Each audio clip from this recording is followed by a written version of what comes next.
Muito obrigado, senhor presidente. Senhoras senadores, senhores senadores, o verão de 2014 já desponta como um dos mais rigorosos e atípicos da série histórica brasileira. Se, de um lado, as temperaturas médias em todo o país dão mostras de escalonadas inéditas,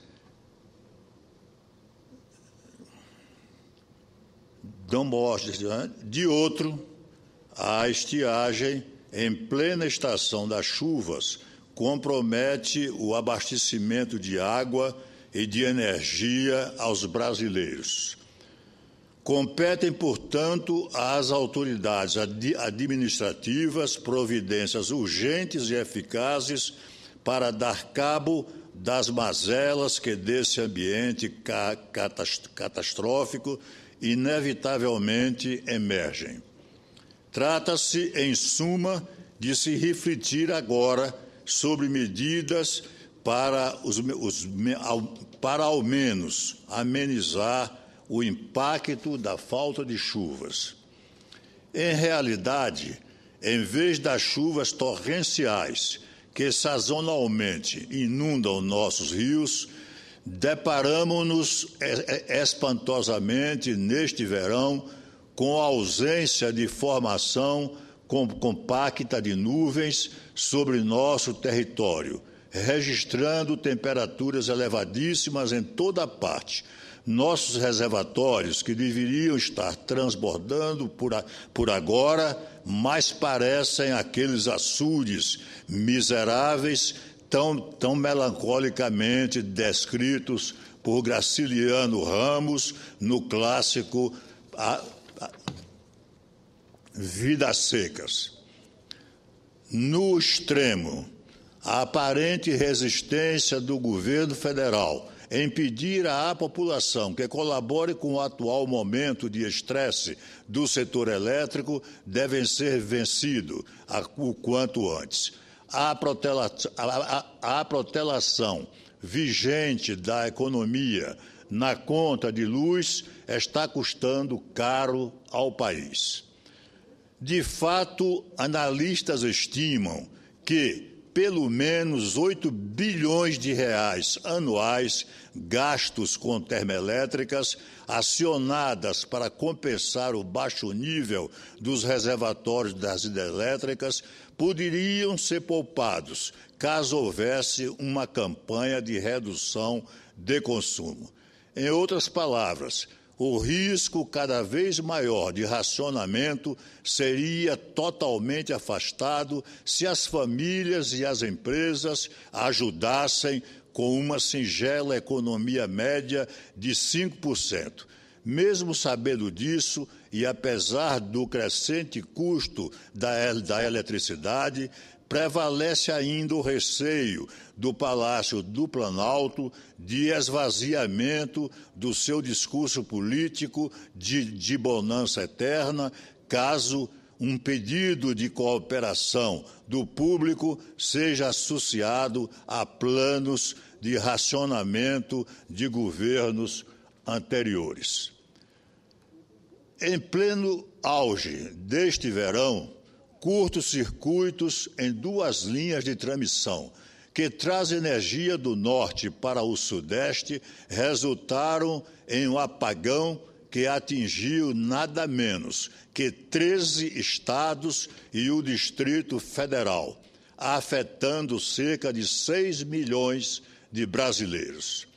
Em nota, o Ministério das Minas e Energia reiterava que o abastecimento estaria assegurado na quantidade e na qualidade necessárias a todos os consumidores, ignorando solenemente a inexorável queda dos níveis dos reservatórios. Em contraste, o Operador Nacional de Sistema Elétrico, ONS, preferiu revisar para cima a expectativa de alta do consumo de energia em fevereiro, sinalizando a necessidade de um corte da demanda em 5% nas regiões Sul e Sudeste. A imprensa noticia que as regiões Sudeste, Sul e Centro-Oeste registraram o segundo pior janeiro em regime de chuvas para a geração de energia pelas hidrelétricas desde 1931. E pior, pela previsão revista do mês de fevereiro, esta posição se repetirá. Além disso, a ONS prevê que o Nordeste apresente a menor média mensal de afluência de chuvas para os reservatórios de todos os meses de fevereiro do histórico. De acordo com dados divulgados pela Câmara de Comercialização de Energia Elétrica, as afluências previstas para o Sistema Interligado Nacional, SIM, reduziram cerca de 7.000 megawatts médios, assim como a energia armazenada esperada, que sofreu redução adicional de 4.500 megawatts médios. Para os analistas, as céticas previsões para o mês de fevereiro agravam ainda mais as preocupações em relação ao abastecimento, haja vista que os reservatórios, principalmente no Sudeste, estão em níveis críticos e continuam a cair. Como se sabe, os reservatórios de hidrelétricas do complexo Sudeste, Centro-Oeste, os principais para o abastecimento nacional, estão em queda desde janeiro, período em que, ao contrário, deveriam estar enchendo para sustentar o fornecimento de energia durante o período seco. Tais reservatórios já tiveram uma queda de 4,66 pontos percentuais desde o fim de dezembro e estão hoje em 38,52 de armazenamento. Para se ter uma ligeira ideia do desequilíbrio atual, no final de fevereiro de 2013, os reservatórios do complexo registravam taxas de armazenamento em 45,48%. Hoje, a ONS prevê que eles finalizem fevereiro em 35,6%. Quadro ainda mais grave se encontra na região sul, onde o nível dos reservatórios estava em 51,5%. E se a previsão da ONS se cumprir, estará em 36,8% ao final do mês. Mais precisamente, a estimativa do ONS para o aumento de consumo neste mês foi revisada de 7,1% para 15% sobre fevereiro de 2013. Para os especialistas, a alta na demanda é resultado da conjunção de três fatores: a edição da medida provisória 579, que sinalizou aos brasileiros que eles poderiam aumentar o gasto de energia, a falta de chuvas e o crescimento da população.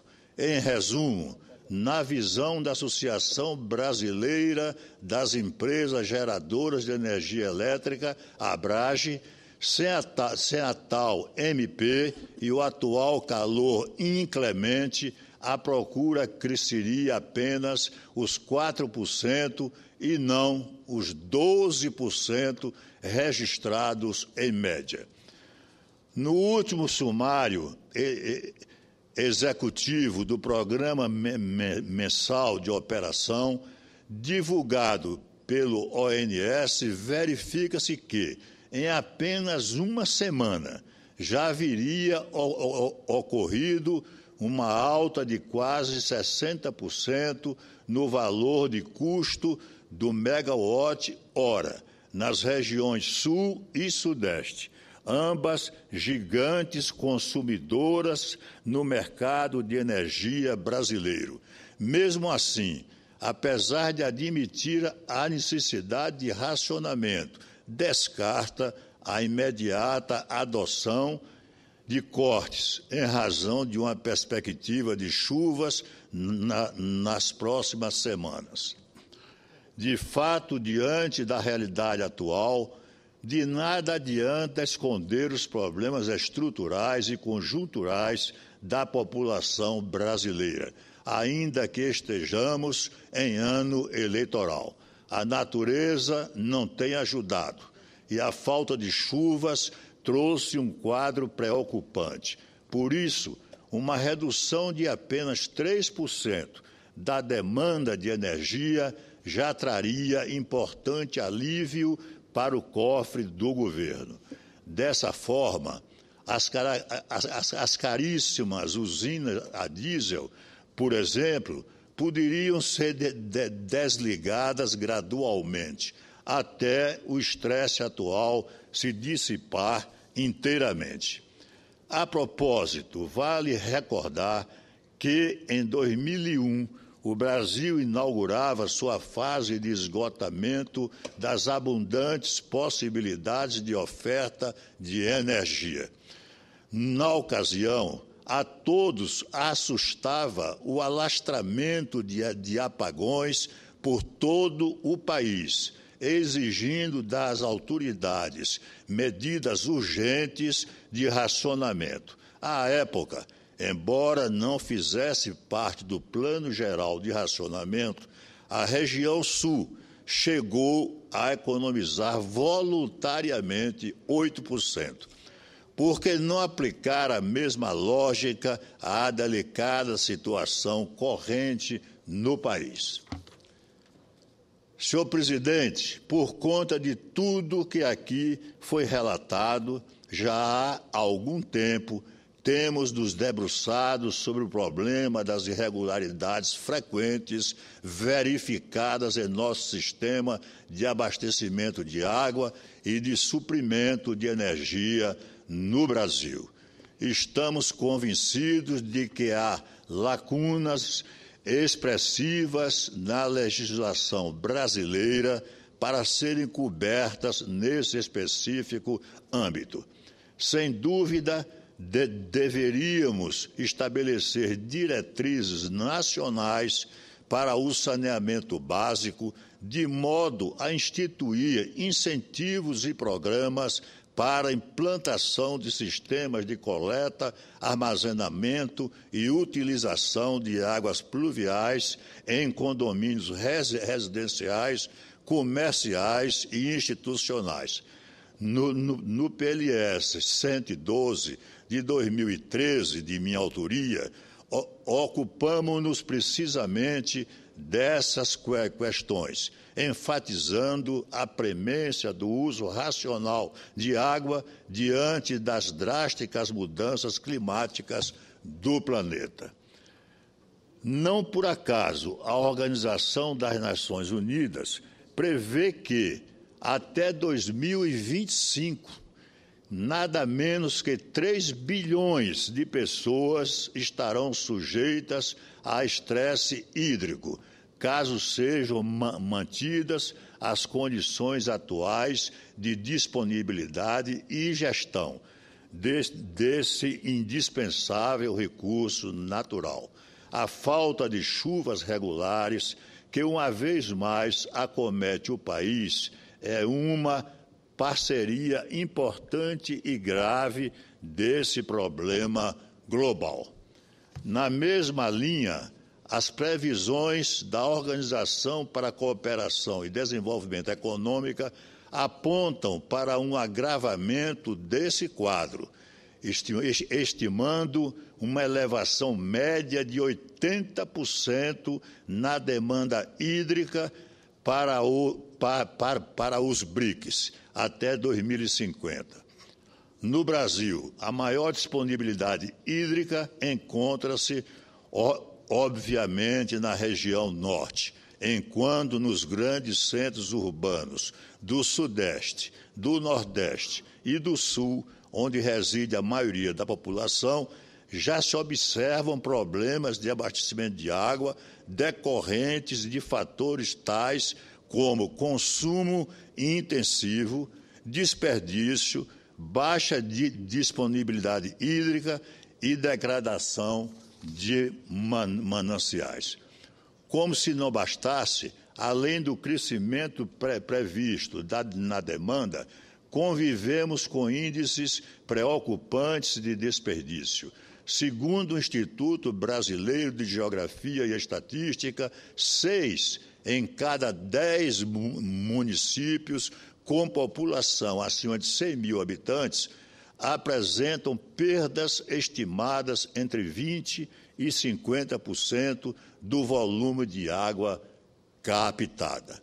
De outra parte, o uso inadequado de água potável para limpeza de calçadas, irrigação de áreas verdes, urbanas e descargas sanitárias, entre outras formas impróprias de utilização, sugere que há muito a avançar no campo das políticas públicas que incorporem medidas de racionalização do uso de água e de conscientização da população para a crescente escassez deste recurso. Para tais usos, reservar águas pluviais seria a solução mais racional, inclusive para atenuar o fluxo da drenagem em situações de chuvas intensas. Nesse contexto, ao estabelecer diretrizes para o uso racional dos recursos hídricos nas edificações, o que inclui a adoção de sistemas de coleta e aproveitamento de águas pluviais, o presente projeto pretende contribuir com a implementação dessas políticas públicas no âmbito local. É indispensável que se harmonizem as várias iniciativas locais no âmbito da competência da União para estabelecer normas gerais de defesa dos recursos naturais e de proteção do meio ambiente. Para concluir, senhor presidente, nada mais apropriado que o governo e as autoridades competentes enfrentem o eventual problema de desabastecimento de energia e de água no país com prudência, juízo e agilidade. A população brasileira não merece ser responsabilizada pelos cálculos equivocados das políticas públicas adormecidas. Por fim, em que puder ajudar, o PLS 112 está em plena tramitação no Senado Federal, aguardando sua esperada aprovação para entrar em efetiva operação normativa. Era o que tinha a dizer, senhor presidente. Senador João Durval, quero parabenizá-lo pelo conteúdo do seu pronunciamento e dizer que, para nós da região Nordeste,